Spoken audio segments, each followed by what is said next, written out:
बिस्मिल्लाहिर्रहमानिर्रहीम।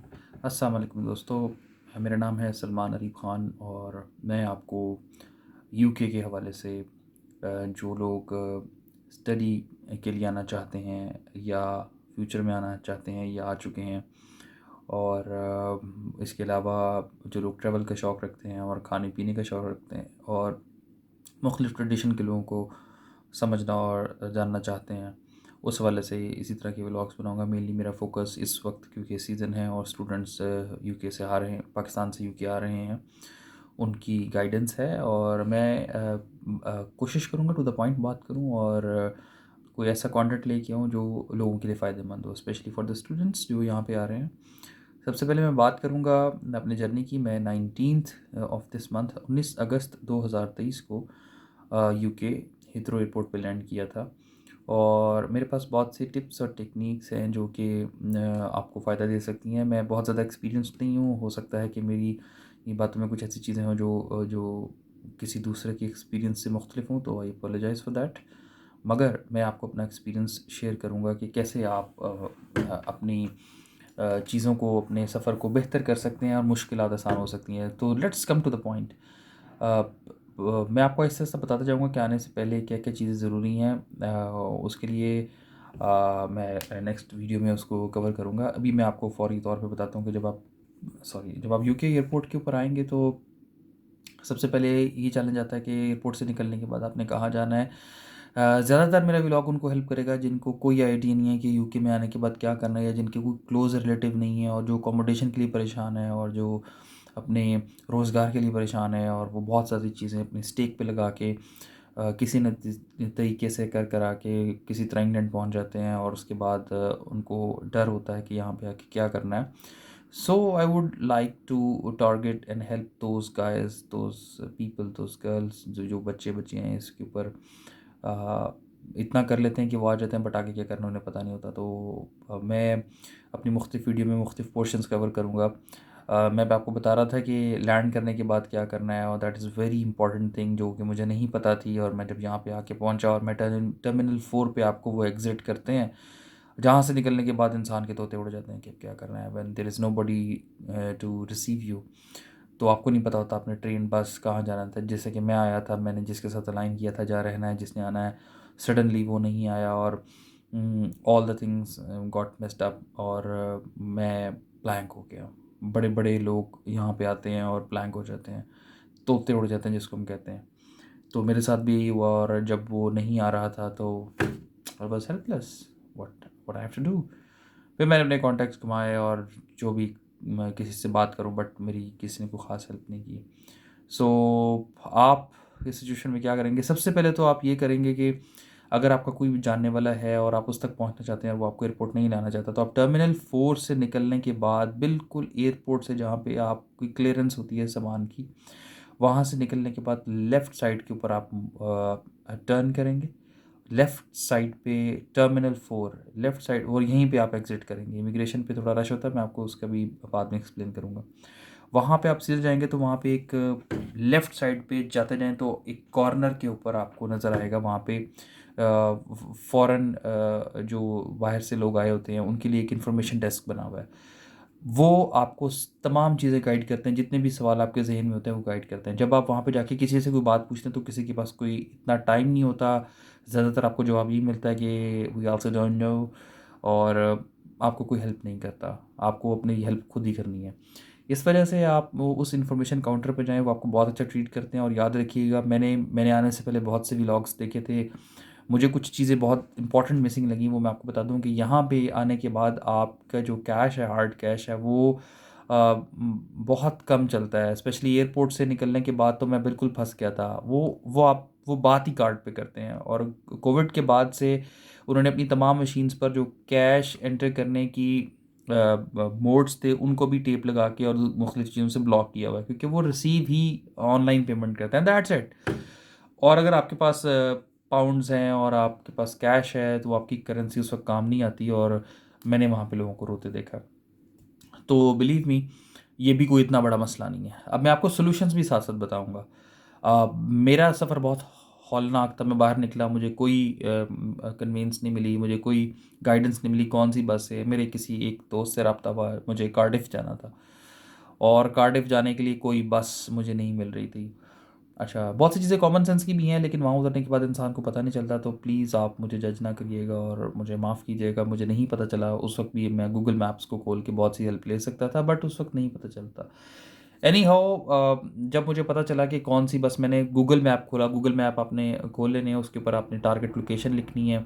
आपको बस का तमाम रूट्स जो हैं वो बताए जाएंगे कि कितने बजे कौन सी बस आ रही है। आप आसानी उस बस को देखने के बाद, बेशक आप वो ना भी देखें, आप डायरेक्ट उस काउंटर पे चले जाएं और उनको अपना मसला बताएं कि मैंने किस जगह पे जाना है और मेरे किस रूट से जाना है। उनके पास बस की हवाले से भी इंफॉर्मेशन होती है, ट्रेन के हवाले से भी होती है, टैक्सी के हवाले से भी होती है। टैक्सी खैर बहुत एक्सपेंसिव होती है, तो I would prefer you to go by train, क्योंकि ट्रेन सबसे बेहतर, या बस बेहतर होता है। क्योंकि अगर आप रात को लेट हैं तो फिर ट्रेन भी मुश्किल हो जाती है। उस वक्त ट्रेन 9 बजे आई थिंक आखिरी चलती है उनकी। तो मैं बहुत लेट हो चुका था, और कार्डिफ जाने के लिए जो ट्रेन का रास्ता था वो 2 स्टेशन बदल के था। उसमें भी एक ट्रिक है, वो टिकट परचेज़ अगर आप वहाँ से ऑनलाइन कर लेंगे तो वो आप के पैसे ज़्यादा चले जाएंगे। वो क्या है, फॉर एग्ज़ाम्पल अगर आपकी 8 बजे की, आपने यहाँ से 8:30 बजे, फॉर एग्ज़ाम्पल 8:30 के ऊपर आप टिकट ख़रीदते हैं यहाँ से कार्डिफ जाने, यहाँ यहाँ से किसी एक स्टेशन पे जाने की, वहाँ से दूसरे station A to B and B to C. अगर आपको सी पहुँचना है तो आप ए टू बी और बी टू सी की टिकट लेंगे इकट्ठी।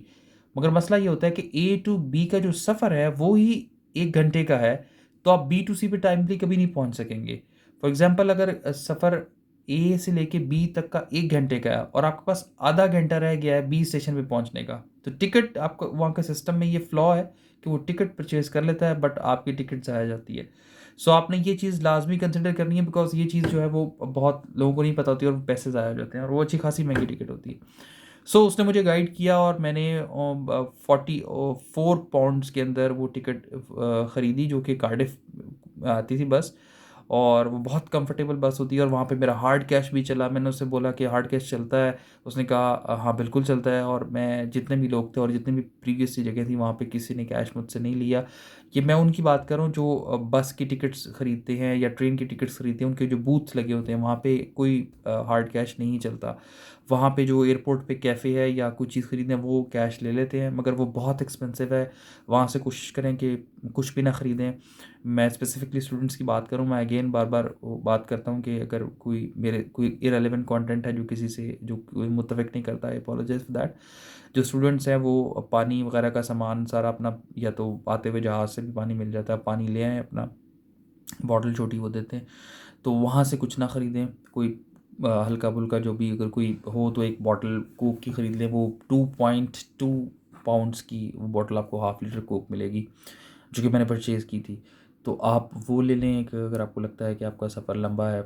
मेरा तो सफ़र 4 घंटे का था, so that's why परचेज़्ड।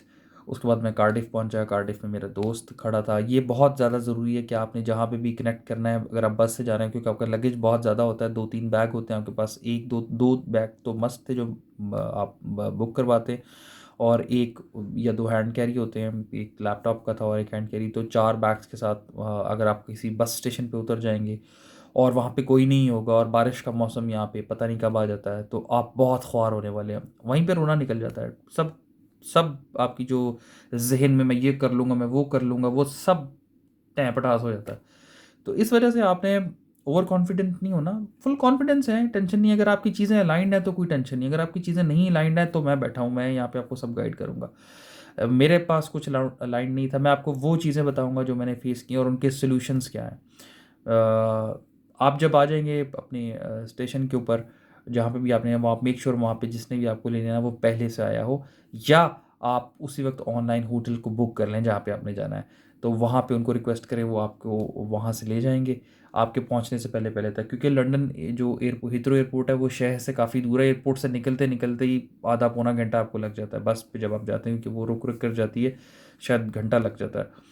It's a very huge airport. उनका कार्गो सेक्शन है, फिर बहुत सी सेक्शन है जिसको निकलते निकलते बहुत टाइम लगता है। छोटा सा शहर ही समझ लें एयरपोर्ट को। इवन वहाँ से सेंट्रल लंदन भी दूर है। तो वहाँ से फिर आप जब जाएंगे तो आपको अपनी डेस्टिनेशन पे पहुँच जाएंगे तो आप रिलैक्स करें, कोई टेंशन न लें। यहाँ पे लोगों को पैनिक अटैक्स भी आते हैं, तबीयत भी बड़ी ख़राब होती है, कुछ नहीं होता, टेंशन नहीं लेनी यहाँ पे बहुत स्कोप है, कोई परेशान नहीं होना। अब आती है बात अकोमोडेशन के वाले से, जो मैंने कहा था मैं अपलोड करूँगा।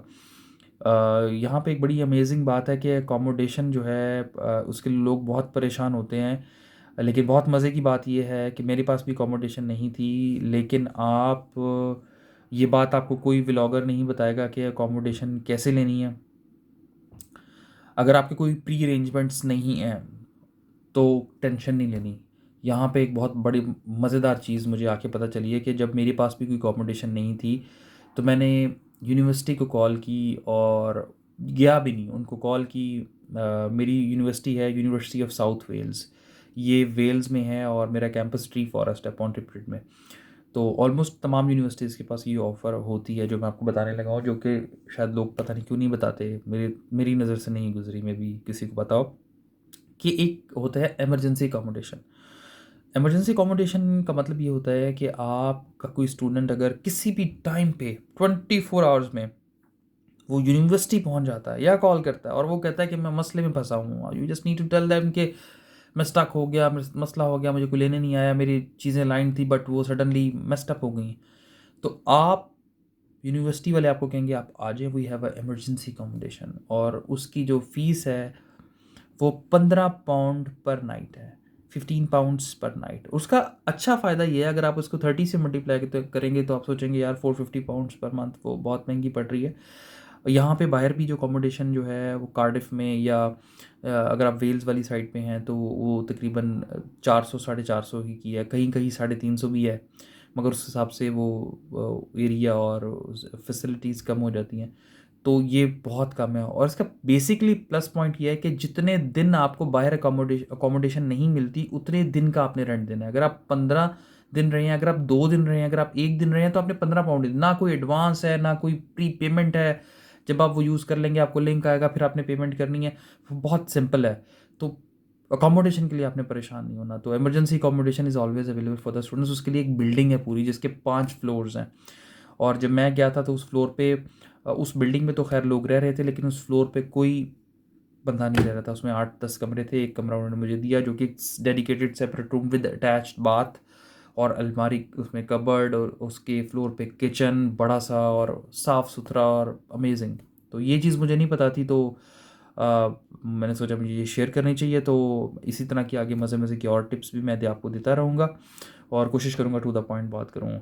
अपना बहुत ख्याल रखिएगा। Will see you later. Channel को लाइक और सब्सक्राइब करना ना भूलिएगा। My channel name is Salman Arib Khan. Thank you very much. Take care. फ़ी अमान अल्लाह। अस्सलामु अलैकुम वरहमतुल्लाहि वबरकातुहू।